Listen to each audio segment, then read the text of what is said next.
Hello, and welcome to Unity of Fredericksburg. My name is Andrea, and I am pleased to welcome all of you to Unity of Fredericksburg's weekly online gathering. At Unity of Fredericksburg, we are advancing the movement of spiritual awakening and transformation through unity, a positive path for spiritual living. Our message today comes from our minister, Reverend Cheryl Fair.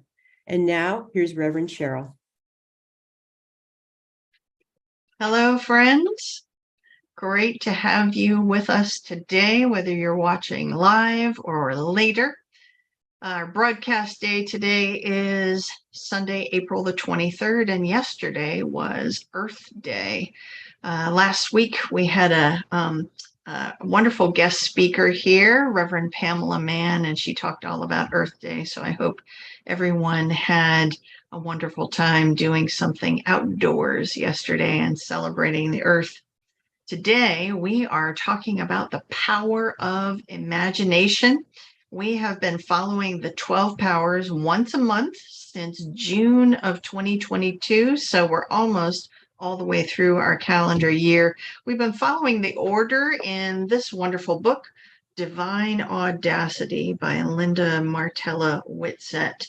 And we are going to have a follow-up class on Tuesday evening. So if you would like to hear more, particularly about the content from Divine Audacity, then join us on Tuesday evening at 7 Eastern.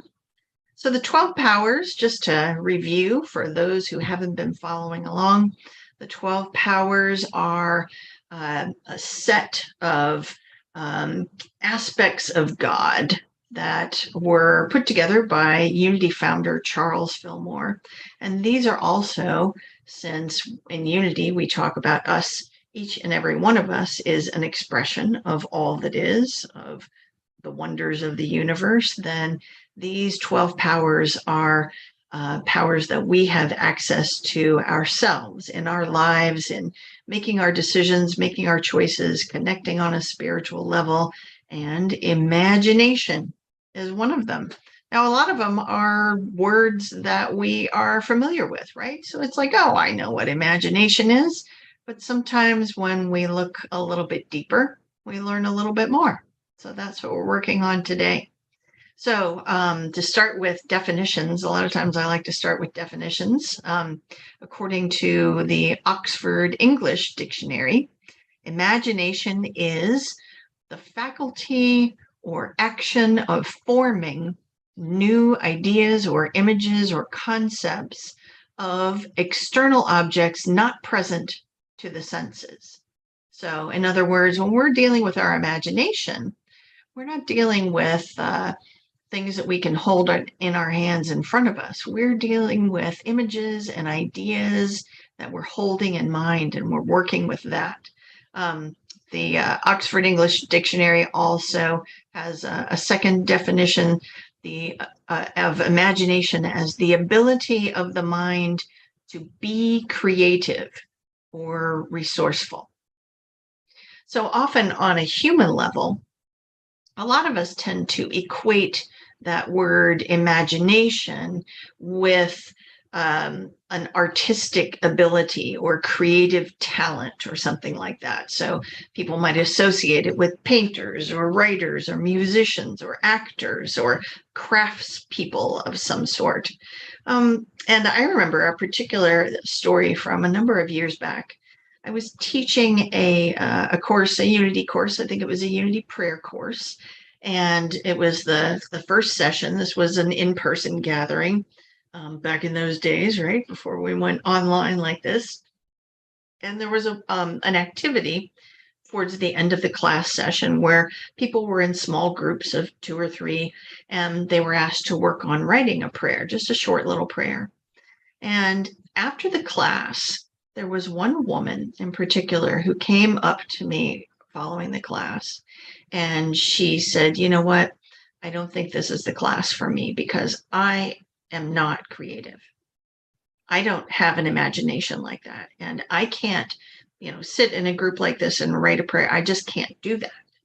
And so I'm just not going to come back again.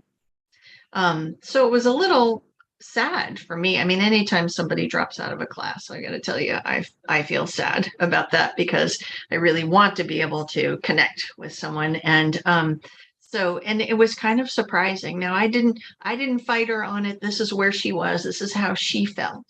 But it was just so surprising because this was an older lady. I would say she was in um, and this might have been, 15 years ago. So in my mind, she was an older lady. She was probably in her 60s, which is, where I am now. But she was one of those people that is so put together every time you see her.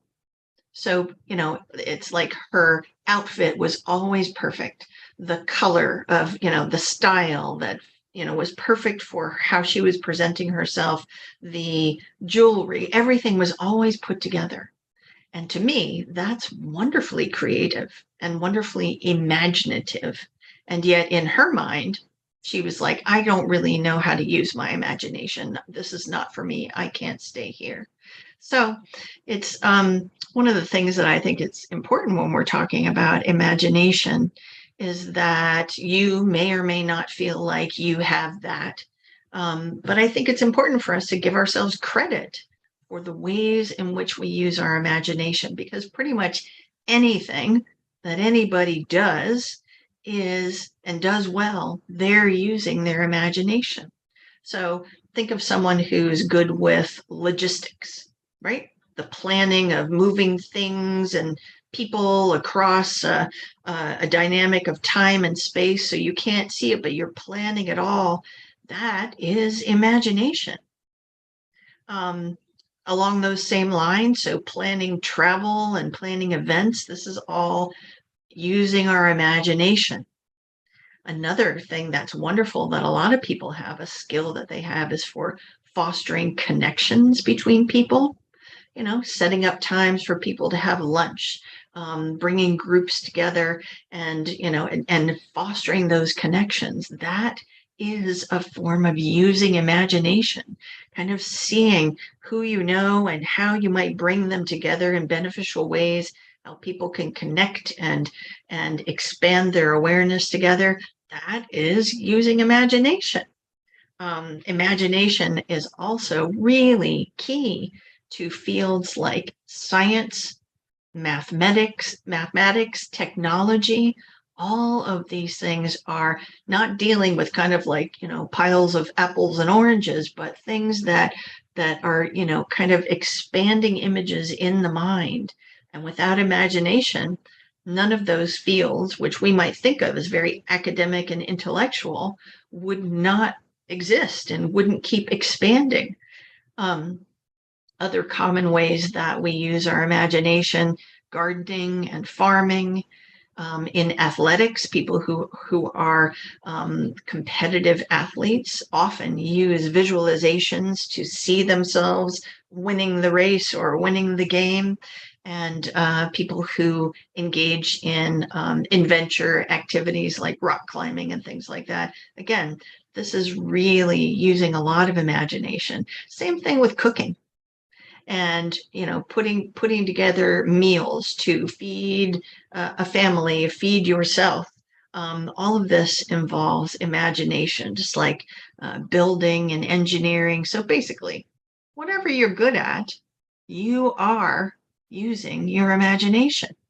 So I encourage all of us to not think that imagination is just the arena for professional artists or painters or things like that, because we're all using our imagination.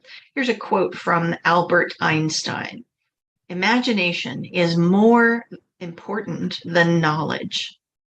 Knowledge is limited to all we know now and understand, while imagination embraces the entire world and all there ever will be to know and understand."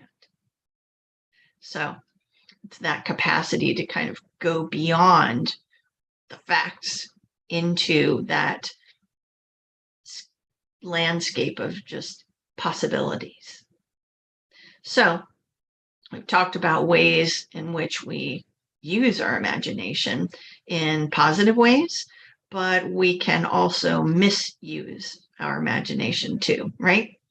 So things like worrying and anxiety is a way of using your imagination in a way that's not helpful to you or to the other parties involved in whatever scenario you're fretting over. A lot of us who partake of mainstream media, like what's in the news and that kind of stuff, can fall into a pattern of catastrophizing about the state of our world. And that kind of use of imagination, again, it's not good for us and it's not good for our world. If you think about, what is it I was going to say? I totally lost track. If you think about, never mind, just move on. I had a thought and I lost it. So let me read a little bit from one of my sources when I talk about the 12 powers is I read from Charles Fillmore, The 12 Powers. And one thing that a lot of people don't notice about this book is there are actually two books together. So you've got the Charles Fillmore work, and then you also have in the back of the book, there's a book called Christ Enthroned in Man by Cora Fillmore, who was Charles Fillmore's second wife. And she speaks about the misuse of imagination when it comes to religion. So, hold on, folks. We're going to talk about religion a little bit. And here's what Cora Fillmore has to say about the misuse of imagination in religion. Under the old form of religion, now she would have been writing, by the way, in the early 1900s. So even at that time, she's talking about the old form of religion. So she's in particular talking about traditional Christianity.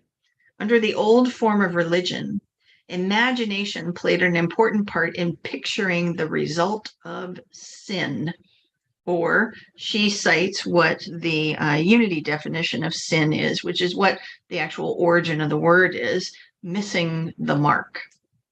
Unsaved souls were supposed to be thrown into a boiling lake of brimstone where they must burn forever.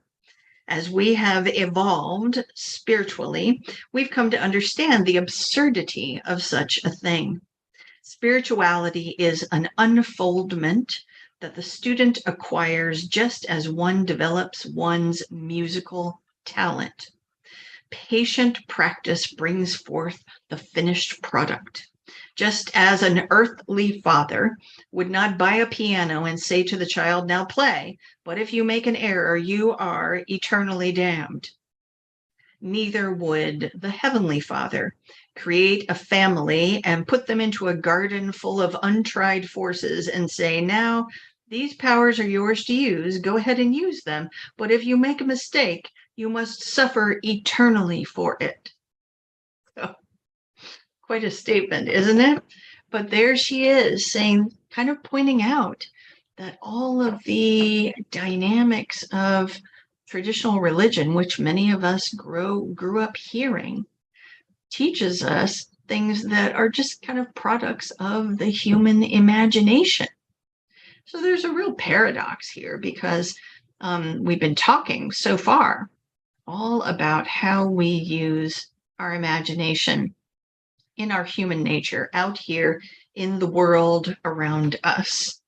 And there's a paradox in being human is that we are fully human 100% of the time, but we are also fully divine 100% of the time. In Unity, we talk about oneness, and we have learned from the teachings of Jesus as he states that the Father and I are one. So each one of us, therefore, is an expression of all that is. So we have the potential to tap into all of those divine characteristics just as much as we do our human characteristics. One of the things about the power of imagination and how Charles Fillmore presents it to us is that he also seats each one of these powers somewhere in the body. And he puts the power of imagination right there in the forehead. And I like to see it, and again, this is a product of my imagination, as the conduit between all that we're seeing out here and the things we're dealing with in our lives and the things our human mind imagines and the power of imagination, which is a divine principle and power. So that location I kind of see as that place where that paradox connects and where we can shift. If we focus our energy right there, we can shift our understanding to a divine perspective rather than rooted out here in what our human eyes see and what our human senses show us. So just imagine that conduit, and we're going to talk a little bit about imagination as one of the 12 powers is principle. So when we say principle, like what do we mean by that? We're talking about aspects of God that are unchanging, unlimited. So it doesn't matter whether or not I'm having a bad day and I can't imagine what to do next to solve my problem. If I'm using my access to imagination poorly today because I have some, thoughts of lack around a situation, the power, the principle of imagination is not limited. It's not changed by the fact that I'm having a bad day. It's there and fully available to us all the time. We use it according to our understanding and our consciousness.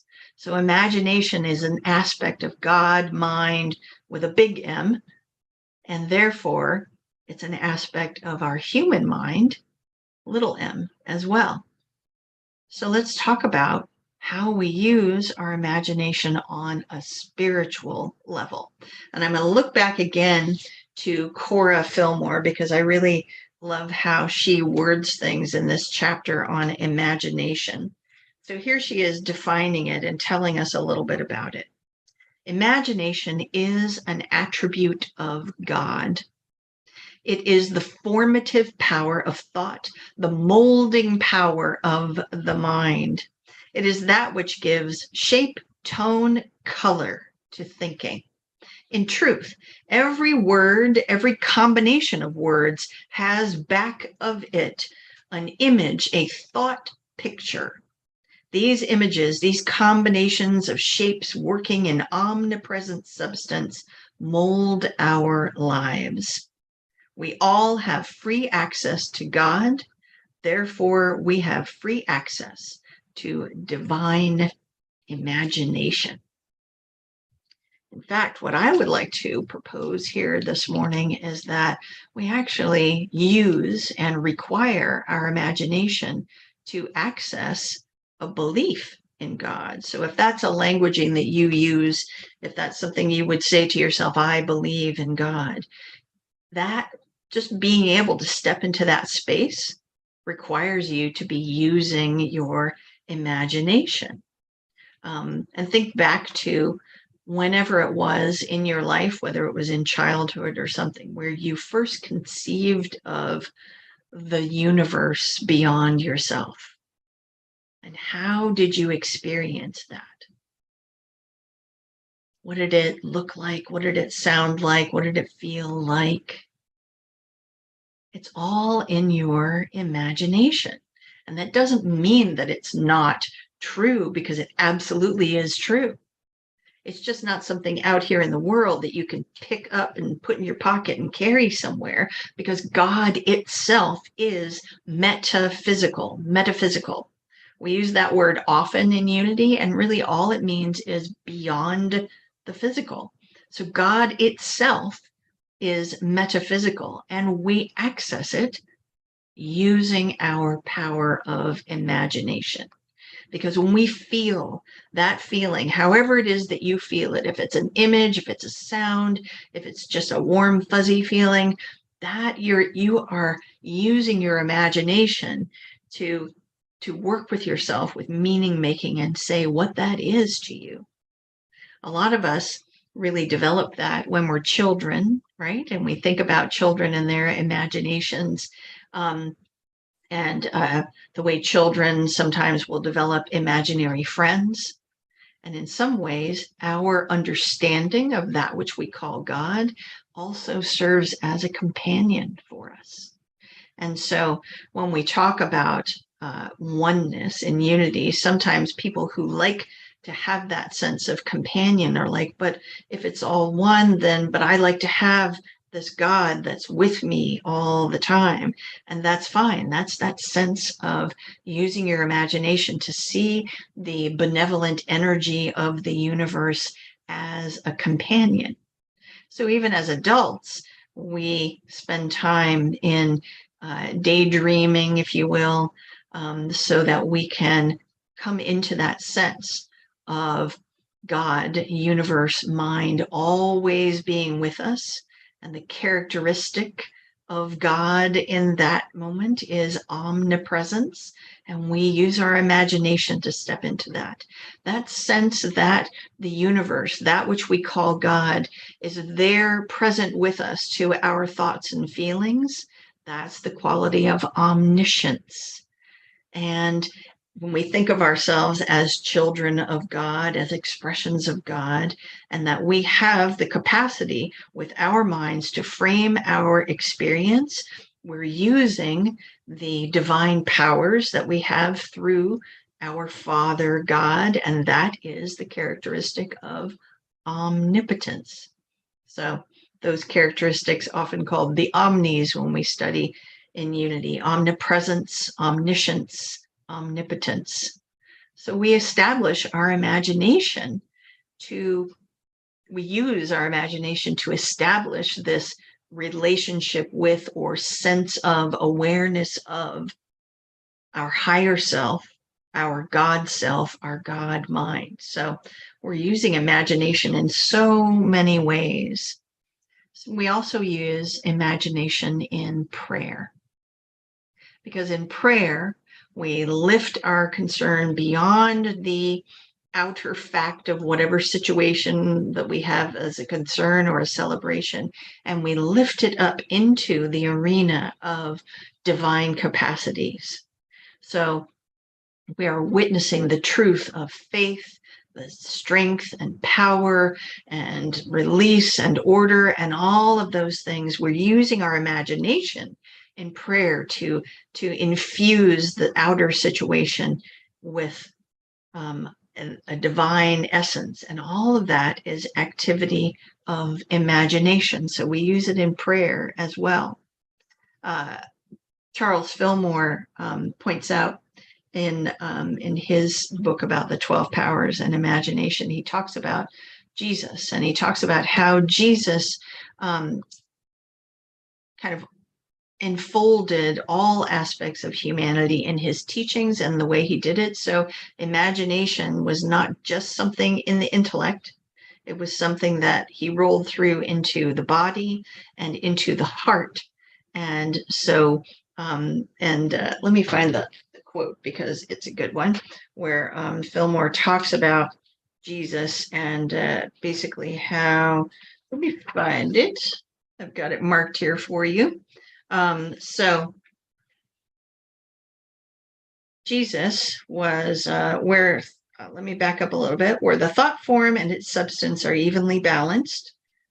The projected idea endures indefinitely. So we're talking about imagining not only just with our head, but into our heart and into our body. Jesus was a man thoroughly conversant with this law, and every idea that he clothed has lived and grown in wisdom and power in the minds of those who make union with him in faith and spiritual understanding. Jesus said, "Heaven and earth shall pass away, but my words shall not pass away." And that's because they were seated in this power of spiritual imagination. And so we can still, when we hear those words, when we read those words, when we hear, a talk about it, we can go there and feel it and be it, because it's linked with spiritual imagination. So I encourage you to give yourself credit in your human life for all the ways in which you are using your imagination, and set your intentions to use it in spiritual manners and just keep practicing and practicing and practicing, because we can all do wonderful things using our spiritual imagination. So we're going to right now move into a time of meditation. So I invite you to take a couple of deep breaths.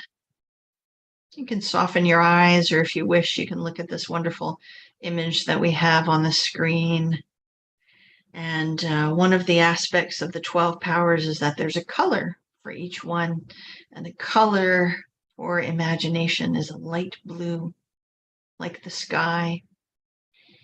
So imagine yourself laying in a meadow of some sort and just looking up at the sky. Perhaps you've spent time doing that, whether as a child or maybe even last week.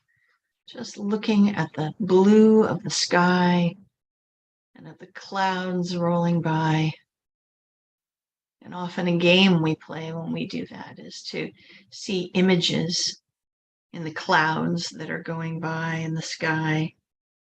One thing we know is that when we start playing with images like that, we are attracted to the images of, say, a majestic lion or an elephant or a dolphin, because that creature, that wonderful living creature, has qualities within it that also reside in our own heart, and we resonate with it. So just allow yourself to imagine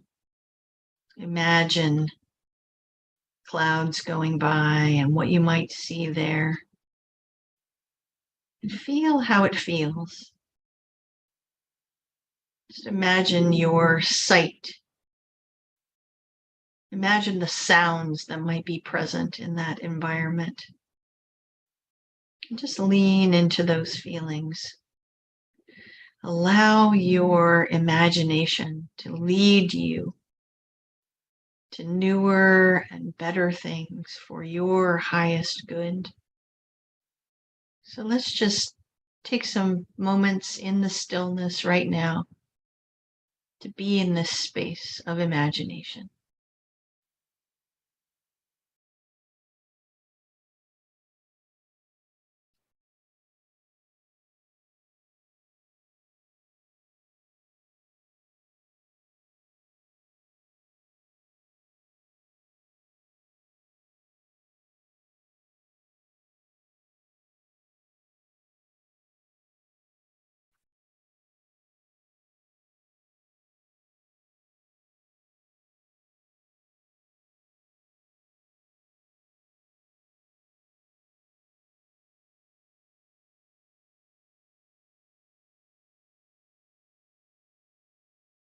And as we begin to bring our attention back to the current moment, just ease yourself back into your seat, just remembering this experience of laying on the ground and looking up at the sky and imagining.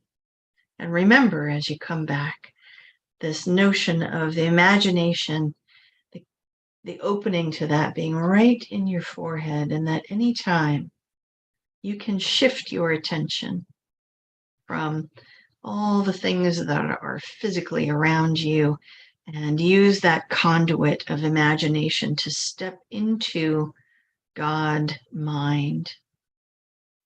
So as we close out our time of meditation, I have an affirmation for us today. I like to put my hands on my heart, or just one hand on my heart. Here's our affirmation, friends. I use imagination in joyful ways, and I am grateful. Do it with me this time. I use imagination in joyful ways, and I am grateful. Let's do it one more time and really put some energy into it, okay? I use imagination in joyful ways, and I am grateful. So it is, my friends. Thanks for being with us.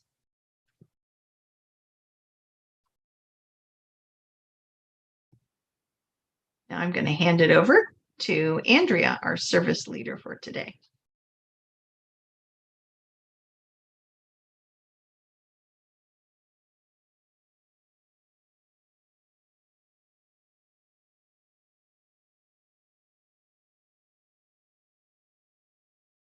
For those of you watching on YouTube, we thank you for joining our weekly broadcast. Please like this video and subscribe to the Unity of Fredericksburg YouTube channel so you can find us easily again next Sunday at 11 o'clock Eastern Time. We encourage you to join us in the Zoom community room for the full Sunday morning experience, including music, prayer, and connection. Send an email to info@uofva.org to receive the Zoom link. And for those local to Central Virginia, Unity of Fredericksburg offers a variety of fun and enriching in-person gatherings every month. Visit our website, again, uofva.org, to learn more about our mission of spiritual awakening and transformation and support our ministry with your financial donation. Thanks for watching and see